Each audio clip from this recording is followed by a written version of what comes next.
Bharat Pakistan match মানেই টানটান উত্তেজনা। আগামী রোববার টি-20 বিশ্বকাপের ম্যাচে মুখোমুখি হবে চিরপ্রতিদ্বন্দ্বী দুই দল। পাকিস্তানের বিপক্ষে মাঠে নামার আগে সূর্যকুমার যাদবদের সতর্ক করে দিলেন রোহিত শর্মা।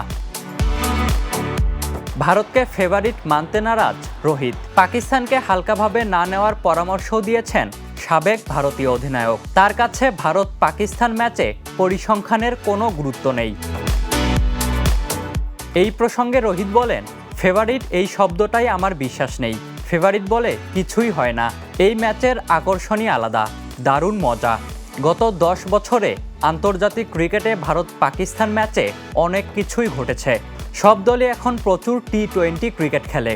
মাঠে নামবো আর জিতে 2 পয়েন্ট পাবো, এরকম ভেবে খেলা যায় না। 2 পয়েন্ট পেতে হলে নির্দিষ্ট দিনে আপনাকে ভালো ক্রিকেটই খেলতে হবে, না হলে খালি হাতেও ফিরতে হতে পারে। রোহিতের মতে যারা ভালো খেলবে তারাই জিতবে। এই ম্যাচে কোনো দল এগিয়ে থেকে মাঠে নামে না। পাকিস্তানকে হালকাভাবে নেওয়ারও কোনো সুযোগ নেই। রোহিত বলেন, আপনি অতীতে কি করেছেন সেটা আদৌ গুরুত্বপূর্ণ নয়। দল এখন কেমন খেলছে, ক্রিকেটাররা ফর্মে আছে কিনা, এসবের ওপর ফলাফল নির্ভর করে।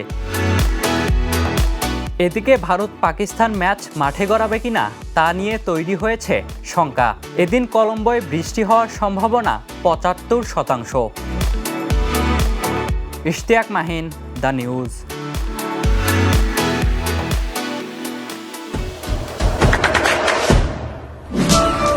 দেশে দেশে সবার সাথে দ্য নিউজ।